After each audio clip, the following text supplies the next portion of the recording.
Imam Hamid mengerutkan dahinya sehingga berlapis empat. Dia renung muka Datuk. Dia renung muka saya hingga kepucatan yang terhampir di wajahnya hilang. Mustahak ke? Soalnya agak ragu-ragu. Memang mustahak. Perkara yang mahu diceritakan ini ada hubungannya dengan diri Pak Imam, kata Datuk. Dengan diri saya? Ya, Datuk mengangguk kepala. Tanpa banyak bicara, Imam Hamid mengikut Datuk dan saya ke rumah. Kami bertiga duduk bersila di anjung rumah. Macam selalu, Datuk bila berbual suka bersandar, sebelah kaki berdiri lutut. Itu memang amalan Datuk. Menurut Datuk, jika duduk begitu, bukannya duduk yang kosong, duduk yang ada makna, ada isi. Susah kalau musuh mahu menyerang, payah hantu syaitan mahu menggoda. Apa dia perkara yang mustahak tu? Imam Hamid mula mendesak. Datuk tersenyum. Serentak dengan itu, nenek pun meletakkan 3 cawan kopi di depan kami. Begini, Datuk mengeliat dan terus bercerita. Anjang Dolah sudah mati. Pagi esok, kita terpaksa uruskan mayatnya ditanam. Dia mati dibunuh syaitan yang dibelanya. Imam Hamid terkejut. Kemudian dia senyum. Sepasang matanya meraut paras muka Datuk. Saya cuma diam sahaja. Tak baik campur orang tua-tua bercakap. Permintaan saya diberkati Allah. Itu yang terhambur dari mulut Imam Hamid. Matanya bercahaya memandang saya. Dengan apa Pak Imam membinasakan kerja laknat itu? Datuk terus bertanya. Imam Hamid gosok batang hidungnya beberapa kali. Dengan ayat Al-Quran. Kau harus tahu tidak ada kuasa yang dapat mengatasi kekuasaan Allah. Lagipun dalam Al-Quran sudah lengkap semuanya. Kerja jahat memang tidak diberkati Allah. Itulah yang diberitahu oleh Imam Hamid kepada Datuk. Datuk mengangguk kepala setuju. Imam Hamid pun terus bercerita pada Datuk tentang diri Anjang Dolah. Menurut Imam Hamid, Anjang Dolah memanglah dukun yang tidak bersih. Dia tidak mengamalkan ilmu kedudukannya untuk kebaikan manusia. Dia bekerja bergurukan syaitan. Kerjanya mengorek kubur perempuan mati beranak, suka ambil kain kapan rambut orang yang baru mati beranak. Agaknya dia dukun sihir, Pak Imam. Dengan mendadak Datuk bersuara. Imam Hamid mengakuinya sambil berkata, dia sudah dipengaruhi syaitan. Sanggup mengambil darah orang mati beranak untuk makanan syaitan yang dibelanya. Apa yang dibelanya tu? Saya tanya. Datuk merenung dengan marah pada saya, pandai-pandai menyampuk. Hantu itu adik perempuannya sendiri. Dia potong kepalanya dan hal itu tak dikesan oleh sesiapa pun. Dahsyat, dahsyat, ujar Datuk. Memang dahsyat dan aku menduga dia akan mengorek kubur anak aku. Jadi aku bersedia untuk menghantarkannya. Imam Hamid berhenti bercerita. Dia minta diri untuk pulang ke rumahnya. Mulai dari malam itulah Datuk mendapat tahu bahawa Imam Hamid bukan sembarangan orang. Dia banyak ilmu dunia dan ilmu akhirat. Seorang yang terpuji pada diri Imam Hamid kerana dia tidak menunjukkan kebolehannya di mata orang ramai. Inilah yang mengagumkan diri Datuk kepada sifat-sifat Imam Hamid. Sebaik saja Imam Hamid pulang, saya dan Datuk tak dapat tidur. Rumah Datuk diganggu oleh bermacam-macam cara. Pintu rumah Datuk terbuka dengan sendiri. Kelambu Datuk terbakar sendiri. Paling mengerikan bila rumah dibaling dengan batu dan kayu. Datuk tidak bertindak, dia cuma membiarkan sahaja. Datuk cukup tenang, duduk di tengah rumah. Bila Datuk mahu pergi ke perigi untuk mengambil air semayang, dia terkejut. Ruang luas di anjung rumah dipenuhi dengan daun buluh dan batang pisang. Syaitan. Semuanya kerja syaitan, keluh Datuk. Datuk terus ke perigi. Saya juga ikut ke perigi. Kami sembahyang subuh bersama. Selesai sahaja Datuk sembahyang, semua daun pisang dan batang buluh pun hilang.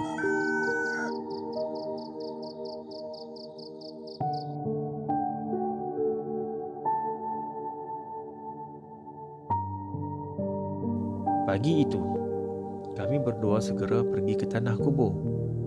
Sampai sahaja di kawasan tanah perkuburan, Imam Hamid dan beberapa orang kawannya sudah berada di situ. Mayat Anjang Dollah sudah dimasukkan ke dalam guni. 2 orang anak muda sudah pun menggandar guni yang berisi mayat Anjang Dollah. Datuk segera mendapatkan Imam Hamid meminta kebenaran untuk melihat mayat Anjang Dollah. Permintaan Datuk itu tidak dihampakan Imam Hamid. Sebaik sahaja melihat mayat Anjang Dollah dalam guni itu, air muka Datuk segera berubah, jadi cemas. Kenapa jadi macam tu? Datuk tiba-tiba bersuara. Itulah pembalasan yang dapat kita lihat bila orang melakukan kerja-kerja yang bertentangan hukum Allah, bisik Imam Hamid pada Datuk. Mayat Anjang Dollah pun dibawa ke rumah. Dia dimandi dan dikapankan. Akhirnya disemadikan di tanah perkuburan itu. Cerita tentang Anjang Dollah pun padam dari menjadi pokok perbualan orang-orang kampung. Datuk mula berkawan dengan Imam Hamid. Tujuan utama Datuk berkawan ialah untuk menambah ilmu pada dirinya.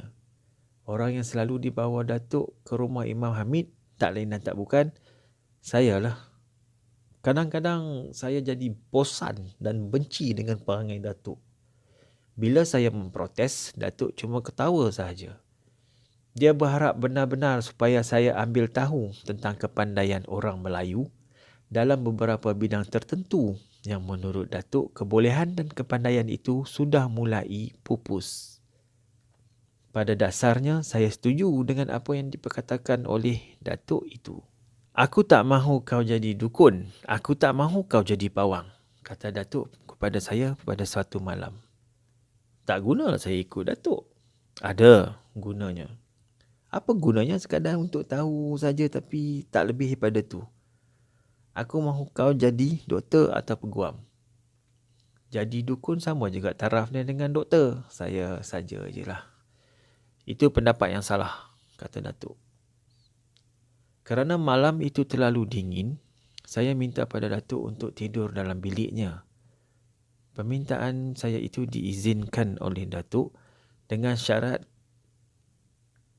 saya tidak dibenarkan mengusik apa-apa perkakas Datuk dalam biliknya. Pesan Datuk itu saya akur. Waktu saya menolak pintu bilik Datuk, saya lihat jam di ruang tengah rumah baru pukul 11 malam. Sepatutnya saya tidur lebih awal dari itu kerana esoknya saya mahu pergi ke Kuala Lumpur untuk temuduga sebagai buruh hutan ataupun forest labourer. Datuk sudah pun memberikan saya petua-petua untuk temuduga tersebut. Antaranya, bila saya mahu melangkah, harus dimulakan dengan kaki kanan. Tidak boleh berpatah balik. Bila berhadapan dengan orang yang menemuduga kelak, saya harus membengkokkan jari telunjuk sambil berkata, aku tidak mematahkan jariku, tapi mematahkan hati orang yang menyoal. Biar dia simpati dan kasih pada diriku. Sebaik saja berkata begitu, saya disuruh selawat ke atas Nabi SAW 3 kali dan sambil membaca ayat surah Al-Kafirun, ayat Qulya. Semua saya lakukan di dalam hati. Saya masuk ke dalam bilik Datuk dan rebahkan badan di atas katil. Tiba-tiba saya rasa katil bergerak. Sudah. Saya bangun dan menoleh ke kanan. Badan saya dah menggeletar. Seorang lelaki berbadan tegap bermandikan peluh berdiri di situ. Muka lelaki itu kelihatan hitam. Bila direnung lama-lama, muka lelaki itu berubah menjadi muka anjing yang garang. Lelaki itu menjadikan lidah anjing dan saya cuba melarikan diri. Lelaki itu cuba menjilat badan saya. Serentak dengan itu, saya pun menjerit dan Datuk terus melompat ke dalam bilik dengan keris di tangan. Manusia berkepala anjing itu merenung muka Datuk dan bersedia untuk menerkam padanya. Datuk angkat tangan kiri separas dada. Tangan kanan menunjuk ke arah manusia berkepala anjing itu. Jari manis dan jari kelingking Datuk berkait antara satu sama lain. Manusia kepala anjing itu melompat ke sebelah kiri. Kemudian hilang di balik dinding. Serentak dengan itu, tingkap bilik Datuk terbuka. Kemudian bagaikan dihempas oleh sesuatu benda, papan tingkap memukul jenang. Seluruh bilik bergegar. Barang-barang yang tersangkut di situ jatuh berselerak ke lantai. Datuk menerpa ke tepi tingkap. Dilihatnya bulan sedang mengambang. Angin tidak bertiup dari pokok rambutan gading di depan rumah. Beberapa minit kemudian terdengar salakan anjing bersahut-sahutan. Datuk meniup tingkap. Dia menyuruh saya pindah ke bilik lain yang dekat dengan bilik nenek.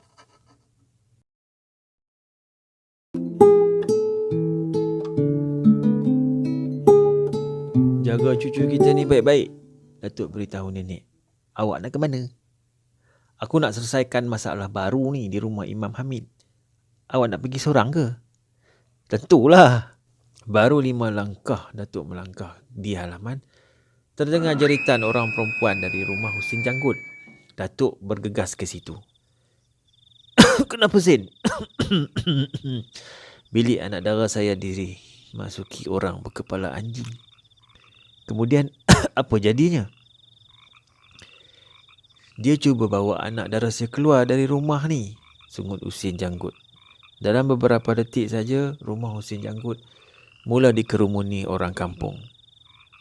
Malam itu saja sekurang-kurangnya 5 buah rumah yang ada anak dara telah didatangi oleh manusia berkepala anjing. Seluruh kampung Paya 5 menjadi gempar. Malam itu juga dibentuk satu jawatankuasa pengawal kampung. Seluruh isi perut di kampung Paya 5 berazam mahu menangkap manusia aneh itu. Perkara itu segera dilaporkan juga kepada polis. 2 malam kemudian, atas inisiatif Imam Hamid, orang lelaki kampung Paya 5 dikumpulkan di surau. Di situ mereka mengadakan pembacaan surah Yasin untuk menghindarkan manusia berkepala anjing yang berleluasa di kampung tersebut. Ibu bapa yang mempunyai anak dara diminta jangan membenarkan anak-anak mereka berjalan pada waktu malam, terutamanya pada bulan mula mengambang. Setiap anak dara disuruh membawa pisau atau parang bila mahu tidur. Pintu dan tingkap harus dikunci rapat. Datuk dan Imam Hamid sangat runsing dengan kejadian-kejadian itu. Dalam sibuk-sibuk perkara manusia kepala anjing di kampung Paya 5, Imam Hamid pula ghaib di kampung tersebut. Akibat daripada tindakan Imam Hamid yang menghilangkan diri itu, tuduhan-tuduhan liar mula dilemparkan kepada orang kampung pada Imam Hamid yang mereka beranggapan ada kaitan dengan peristiwa-peristiwa manusia berkepala anjing itu. Datuk bertindak tegas. Dia menolak semua tuduhan itu dengan alasan-alasan yang dapat diterima oleh orang kampung. Cara paling selamat kita lakukan ialah berjaga pada setiap malam. Itu nasihat Datuk kepada orang kampung. Beberapa orang dukun memberikan petua kepada anak dara dan anak teruna supaya menaruh inai di jari manis. Dukun-dukun itu juga menasihatkan setiap rumah supaya menyimpan Al-Quran dan membacanya pada setiap malam. Dengan itu akan melumpuhkan kegiatan manusia berkepala anjing yang datang ke kampung itu. Dukun-dukun atau pawang mengesahkan bahawa manusia berkepala anjing itu adalah manusia yang datang dari kampung berhampiran yang sedang mengamalkan ilmu itu. Dia sedang menuntut ilmu seri pandang yang di antara lain memaksa penuntut ilmu bertukar menjadi anjing. Dia akan menjadi manusia yang kacak dan cantik bila dia sudah dapat memperkosa 40 orang gadis atau dapat menghisap darah anak teruna seramai 44 orang. Kalau dia tidak dapat berbuat begitu, dia akan terus menjadi anjing dan berbadan manusia sehingga hari kiamat. Kalau dia berjaya, dia akan mendapat menguasai hantu syaitan yang akan memberikan kemewahan pada dirinya.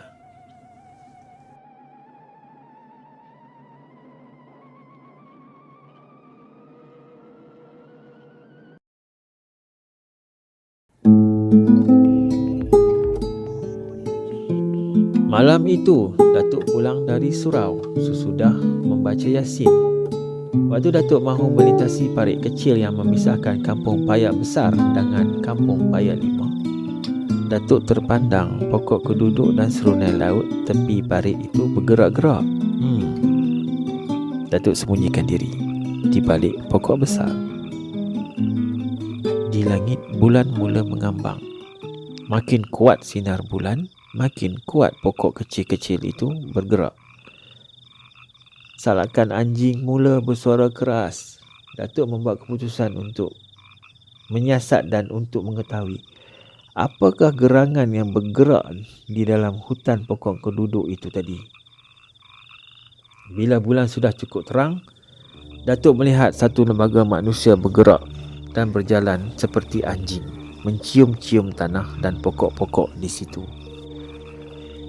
"Syaitan!" cegah Datuk. Lembaga itu terus menyalak seperti anjing. Daripada posisi merangkak, lembaga itu mula tegak berdiri. Dengan tiba-tiba saja, ada 4 ekor anjing besar mengelilingi lembaga itu. "Kau rupanya yang aku cari selama ini." Bila dia melihat manusia berkepala anjing yang mata kemerahan itu, bulunya cukup tebal, giginya putih tajam dan air liur meleleh di muncungnya, rupanya cukup mengerikan.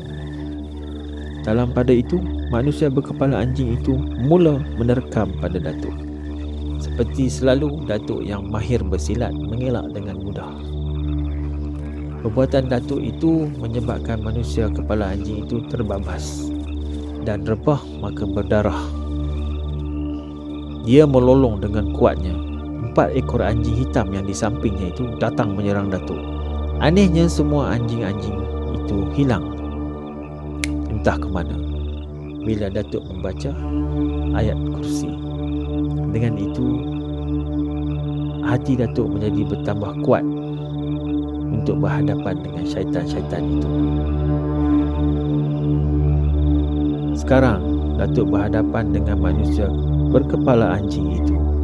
1 lawan 1. Tidak mudah bagi Datuk untuk menewaskannya. Tapi manusia berkepala anjing itu tidak menyerang Datuk. Dia merenung sahaja muka Datuk dengan matanya yang bersinar tajam. Dengan renungan itu, 2 kali Datuk jatuh terlentang. Belum sempat manusia berkepala anjing itu menerkam Datuk, Datuk bingkas bangun. Datuk pun menggunakan ilmu kebatinannya untuk menentang manusia kepala anjing itu. Di samping itu, Datuk juga menggunakan ayat-ayat Al-Quran, dan Datuk mula terasa manusia yang ditentangnya itu beransur lemah. Benarlah, manusia berkepala anjing itu mulai rebah ke bumi. Dengan sekilas pandang, Datuk sudah dapat mengenali manusia berkepala anjing itu. "Aku kenal engkau." Serentak dengan itu, tempat manusia berkepala anjing itu terus gaib. Datuk menang dalam perjuangan itu. Tapi Datuk tidak menduga manusia yang jadi kepala anjing itu adalah manusia yang dikenalinya. dia pernah berbicara dengan orang itu. Memang di luar dugaan perkara itu boleh berlaku. Apakah orang itu melakukan semuanya kerana mahu membalas dendam? Persoalan ini timbul dalam kepala Datuk sepanjang malam itu. Tamat episod ke-8. Manusia berkepala anjing. Siri bercakap dengan jin. Karya Tamar Jalis. Olahan Paduka Wali.